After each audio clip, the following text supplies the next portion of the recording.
छत्तीसगढ़ का सबसे गर्मा गर्म मुद्दा और सबसे गर्मा गर्म पहलू जो है वो अब समाप्ति की ओर बढ़ चुका है। खैरागढ़ के चुनाव की इस वक्त बात कर रहा हूँ।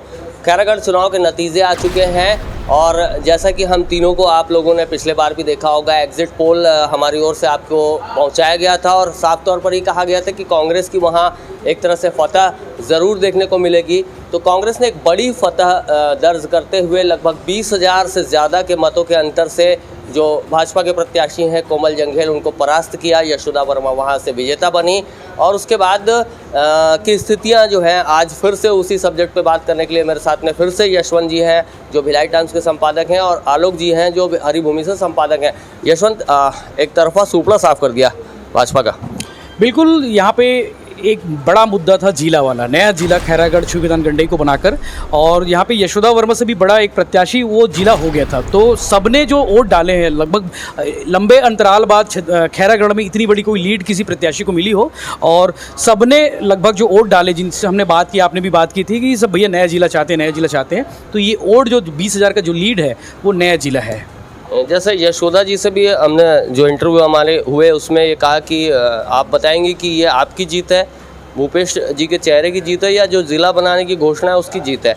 तो वो कहती थी कि ये पूरे ओवरऑल कांग्रेस की जीत है। तो इसको आप किस रूप में देख रहे हैं? कांग्रेस की जीत तो है ही है, लेकिन भूपेश बघेल जी की रणनीति की जीत है ये। भूपेश बघेल जी के चेहरे को लोगों ने स्वीकार किया है, चाहे वो किसानों का मामला हो, चाहे ज़िले का मामला हो। मतलब चुनाव की घोषणा, प्रत्याशी की घोषणा के साथ ही कांग्रेस ने तत्काल खैरागढ़ सालेवारा गंडई को मिलाकर के एक नए ज़िले के निर्माण की घोषणा की, और घोषणा ही नहीं की, ये कहा कि 16 तारीख को आप रिजल्ट दीजिए और 17 को हम आपको ज़िला बना के देंगे।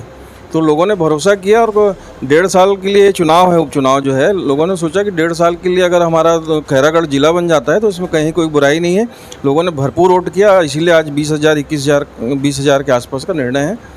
ये भूपेश बघेल की जीत है और कांग्रेस की जीत है। एक भरे पूरे साम्राज्य में कोमल जंघेल जी को एक तरह से योद्धा माना जा सकता है, क्योंकि कई बार जब भी चुनाव हो रहे हैं तो लगातार उन्हें सामने किया जा रहा है, लेकिन फिर भी आज भी वो चुनाव हारने के बाद अपने इंटरव्यू में ये कहते पाए गए कि हम अपनी लड़ाई जारी रखेंगे और हम अपनी जो रणनीतियाँ हैं उससे पीछे कभी नहीं हटेंगे और भाजपा को एक न एक दिन फतह दिलवा के मानेंगे। हाँ, कोमल जंघेल योद्धा है, क्योंकि गांव किसान के हैं। जिला पंचायत से उठकर सीधे उनको उपचुनाव के समय देवव्रत की पत्नी के सामने उतारा गया था उपचुनाव में। उस समय 17,000 जीते, हल महल की लड़ाई हुई और एक बार नहीं, पाँचवा चुनाव था उनका। तो भाजपा की तरफ से तो ये योद्धा हैं ही है और अकेले लड़ भी रहे थे। भाजपा के उनके साथ केवल डॉक्टर रमन सिंह का चेहरा था, बाकी वो अकेले ही चुनाव लड़ रहे थे। अगर जिला का मुद्दा मास्टर स्ट्रोक की तरह नहीं आता तो परिणाम को लेकर के काफ़ी टक्कर की स्थिति दिखती वहाँ पर। इस तरह से देवव्रत जी के जाने के बाद में जो जनता कांग्रेस को एक मजबूत पार्टी के तौर पे भी देखा जा सकता था, और जो नरेंद्र सोनी साहब थे चुनाव लड़ रहे थे, 1327 वोट मिला है उनको, तो जमानत भी जब्त हो गई। तो ये क्या स्थिति रही है उनकी? शर्मनाक स्थिति थी जोगी कांग्रेस की। जोगी कांग्रेस वहाँ पे चुनाव ही नहीं लड़ रही थी। एक दो बार आया अमित जोगी और रेणु जोगी, और प्रचार तो था नहीं उनका वहाँ पे। बस एक माहौल बना कर रखे हुए थे कि भैया जोगी की, चूँकि वो सीट जोगी कांग्रेस की थी, देवव्रत सिंह जी जोगी कांग्रेस से लड़े थे, तो ये सीट उनकी थी, तो वो सीट उनसे छीनी गई है और जमानत जब्त करा लिए। चूँकि जब वो पार्षद चुनाव लड़े थे तो आई थिंक 70 वोट के आसपास उनको मिला था, उस समय भी उनकी जमानत जब्त हो गई थी। तो ये तो पहले से प्लानिंग, मतलब पहले से तय थी कि उनको ज़्यादा वोट नहीं मिलेंगे। हमने भी बताया था कि 2,000 से ज़्यादा वोट नहीं मिलेंगे करके, तो 1,300 वोट बहुत पा गए उसमें। इसके अलावा जो नोटा पड़े हैं, नोटा तो 2,000 से ज़्यादा वोट पड़े हैं नोटा को, तो उनसे भी वो पीछे हो गए। तो कहीं ना कहीं नरेंद्र सोनी वहाँ पे कोई चेहरा नहीं थे, क्योंकि उस समय जब जोगी कांग्रेस से लड़े थे देवव्रत सिंह थे। देवव्रत सिंह फायर ब्रांड नेता थे, ब्रांड नेता थे, तो लोगों ने उनको चुनाव किया था वहाँ पे। जोगी कांग्रेस वहाँ पे इस्टेब्लिश पहले भी नहीं थी और अभी भी नहीं इस्टेब्लिश। जिस तरह से खैरागढ़ के डेवलपमेंट की बात करते हैं भैया, जैसे कांग्रेस कहती है कि अब ज़िला बनाने की घोषणा, अब उनकी एक गले की फांस भी है। अब उन चीज़ों से वो पीछे नहीं हट सकते, क्योंकि इतना बड़ा ऐलान करने के बाद उन चीज़ों को करना ही पड़ेगा। ज़िला बनाने के साथ साथ में ऐसे कौन से फैक्टर्स जुड़े हुए हैं जिनसे खैरागढ़ के लोग डायरेक्ट जुड़े हुए हैं? जन आकांक्षाओं को पूरा करने का एक उम्मीदों का भार कांग्रेस पे है। कांग्रेस ने सालियावारा को तहसील, जालबांधा को तहसील, खैरागढ़, इन तीनों जगहों को मिलाकर एक ज़िला बनाने 56 डिपार्ट खैरागढ़ ज़िले में आने हैं। तो कांग्रेस के ऊपर बहुत बड़ी चुनौती है। इसके अलावा वहाँ रोज़गार की व्यवस्था नहीं है, रोज़गार भी उपलब्ध कराना है, स्कूल कॉलेजों में जो कमियां हैं उसको पूरा करना है। बहुत सारी चुनौती है कांग्रेस के सामने। केवल चुनाव जीत जाना ही सब कुछ नहीं है, वो जीतने वाली प्रत्याशी के ऊपर भी ये भार है कि वो कैसे सरकार को कन्विंस कराएगी कि हम चुनाव लड़े थे तो ये बोले। 19 बिंदुओं पे कांग्रेस ने वहाँ चुनाव लड़ा है और जनता ने पूरा विश्वास किया है। और सामने 2023 है, अगर इस बार आप वो अपने वादों पे खरा नहीं उतरेंगे तो जनता आपको सबक सिखाना भी जानती है, क्योंकि जनता सब जानती है। आपने पिछली बार एक बात कही थी कि जैसे चावल की हंडी का चावल अगर पूरा देखने की अगर बात आती है तो एक चावल से पकड़ लिया जाता है कि चावल पका है कि नहीं पका है। अभी खैरागढ़ चुनाव से ये जो असेसमेंट है, आगे आने वाले चुनाव हैं, विधानसभा के चुनाव हैं, उन चुनाव में इनका कितना असर पड़ेगा? इसे देखिए, उपचुनाव ये सभी चुनाव जो है अलग अलग विषयों पर लड़े जाते हैं। आने वाला चुनाव जो है 2023 का चुनाव होगा, वो आम चुनाव होगा। आम चुनाव के विषय अलग होते हैं। भाई, डॉक्टर रमन सिंह की सरकार 15 साल छत्तीसगढ़ में रही है। कांग्रेस संघर्ष कर रही थी सत्ता के लिए, झीरम जैसी बड़ी घटना हुई, उस समय भी सरकार नहीं बदल पाई। उसके बाद भूपेश बघेल का नेतृत्व आया। भूपेश बघेल पीसीसी के चेयरमैन रहते हुए कांग्रेस ने एक बड़ा जन घोषणा पत्र तैयार किया, जिसमें कर्ज माफ़ी और किसानों को समर्थन मूल्य देने के साथ ही बहुत सारी घोषणाएं की। शराबबंदी एक बड़ा विषय था। अब आने वाले समय में जनता ये देखेगी कि जन घोषणा पत्र के अनुसार काम हुआ है कि नहीं हुआ है। सरकार अपनी उपलब्धि को लेकर जाएगी। भाजपा किन विषयों को लेकर के आती है, कांग्रेस और क्या वादे लोगों से करती है आने वाले समय में, आगे क्या समीकरण बनता है, ये सब चीज़ें 2023 के लिए महत्वपूर्ण होगी। ये उपचुनाव से आप 2023 के चुनाव की कल्पना नहीं कर सकते। ठीक है, एक वातावरण बनता है कि कांग्रेस के पक्ष में आज प्रदेश में वातावरण दिख रहा है कि चुनाव जीतो हारो तो उसका असर तो कार्यकर्ताओं के उत्साह और निराशा पे इसका असर पड़ता है। जिनको जो वोटों की अगर गिनती अगर उनको नहीं मिल पाई है, उनको मैं बता दूं कि 87,740 मत मिले हैं कांग्रेस को। भाजपा को जो मिले हैं वो 67,679 और जनता कांग्रेस को 1327 और लगभग नोटा पड़े हैं 2,660 मत पड़े।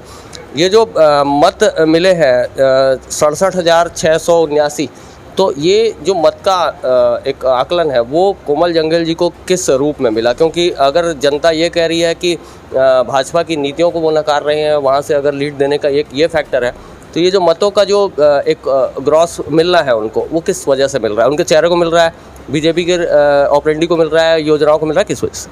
बिल्कुल, कोमल जंगेल एक बड़ा चेहरा है वहाँ पे और लगातार 5 बार भाजपा किसी एक शख्स को टिकट देती तो कोई वो सामान्य इंसान नहीं होंगे, सामान्य प्रत्याशी नहीं होंगे, बहुत असामान्य व्यक्ति हैं। और जो उनका लोधी समाज है, लोधी समाज बहुत अच्छी पकड़ है उनकी, छुई के दान से आते हैं, वहाँ भी उनकी पकड़ है, ग्रामीण क्षेत्रों में बहुत अच्छी पकड़ है। तो अर्बन को छोड़ के रूरल में जो इलाका है वो छुईदान में या फिर खैरागढ़ इलाके में वो कोमल जंगेल का है। यहाँ पे भी कोमल जंगेल को 67,000 वोट मिलना बड़ी बात है। जो 20,000 जो लीड है, हार जीत का अंतर है, वो महज एक जिला के कारण है। तो मुझे नहीं लगता कि जो कोमल जंगेल को इतने वोट मिले वो कोई कम वोट है, बहुत ज़्यादा वोट है वो, और जो वोट मिले वो कोमल जंगेल के चेहरे पर मिले हैं। अच्छा, पत्रकार के नाते आप जो दौरे किए वहाँ, जो भी खैरागढ़ को जिस नज़रिए से देखा आपने, तो आपको क्या लगता है खैरागढ़ में विकसित स्वरूप किस तरह का होना चाहिए और क्या बनना चाहिए वहाँ पर? बिल्कुल, खैरागढ़ की पहचान हमने पहले भी बात की थी, इंदिरा कला संगीत विश्वविद्यालय के नाम पर है, जो एशिया का एकमात्र संगीत विश्वविद्यालय है।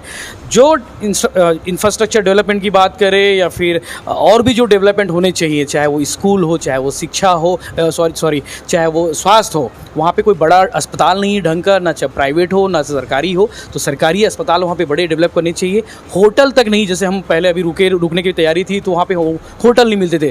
तो हालांकि जिला बनने के बाद ये सब संभावनाओं पर काम होगा, कई प्राइवेट सेक्टर बूम करेंगे, ज़मीनों के रेट बढ़ जाएंगे, वहाँ पे नई औद्योगिक क्षेत्र पे काम होगा, तो ऑटोमेटिकली सरकार उस पर काम करती है, जिला अस्पताल बन जाएंगे। अभी वहाँ पे थानेदार बैठते तो आने वाले समय में एसपी बैठेंगे, एडिशनल एसपी होंगे, सीएसपी होंगे, उसी प्रकार ई बैठेंगे, अलग से एक डिवीज़न होगा पीडब्ल्यूडी का, ऐसे करके 50 से ज़्यादा डिपार्टमेंट है जिसके जिला मुख्यालय होगा वहाँ पे। तो कहीं ना कहीं विकास की संभावनाओं पर बहुत तेज़ी से काम होगा, क्योंकि 1-1.5 साल 2023 से पहले सरकार चाहेगी कि उसको वेल डेवलप जिला के रूप में प्रेजेंट कर सके, जिला पंचायत भी हो जाएगा वहाँ पे। तो बहुत कुछ संभावनाएं हैं और आने वाले समय में सरकार की भी रणनीति होगी कि हम डेवलपमेंट करके एक मॉडल प्रस्तुत करें कि भैया हमने कहा था जिला बनाएंगे, जिला बना दिया और ये जिला है जिसकी वो तस्वीर है। तो इसके दम पर भी आसपास की सीटों पर चुनाव लड़ेंगे। 2023 में खैरागढ़ पर भी उसी दम पर चुनाव लड़ेंगे, जिला के दम पर। तो आने वाले समय में बहुत काम होंगे। सरकार कांग्रेस की है, सरकार विधायक कांग्रेस की है, तो आने वाले समय में नो डाउट खैरागढ़ के लिए बहुत डेवलपमेंट की संभावनाएं हैं।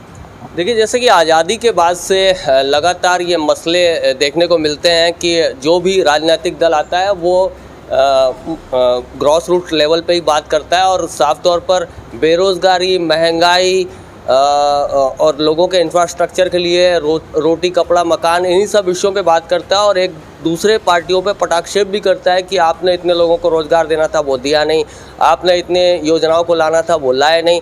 तो शिक्षा पे बात होती है कि स्कूल खोले जाना चाहिए, चिकित्सा पे बात होती है, अस्पताल खोलने जाने चाहिए, लेकिन आज तक ये स्थायित्व देखने को नहीं मिलता कि कहीं कोई एरिया ऐसा हो जो वेल डेवलप्ड हो, वहाँ कोई इन तरह की जो मूलभूत आवश्यकताएं हैं वो पूरी हो चुकी हों, उससे ऊपर उठ के कोई बात हो रही हो।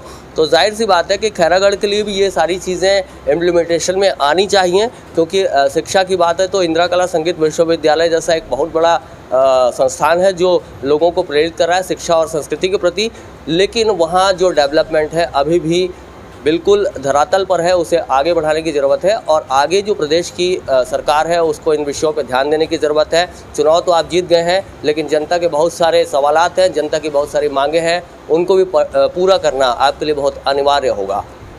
नेशन फर्स्ट एबीके न्यूज़ के लिए छत्तीसगढ़ के भिलाई से मैं शशिकांत तिवारी।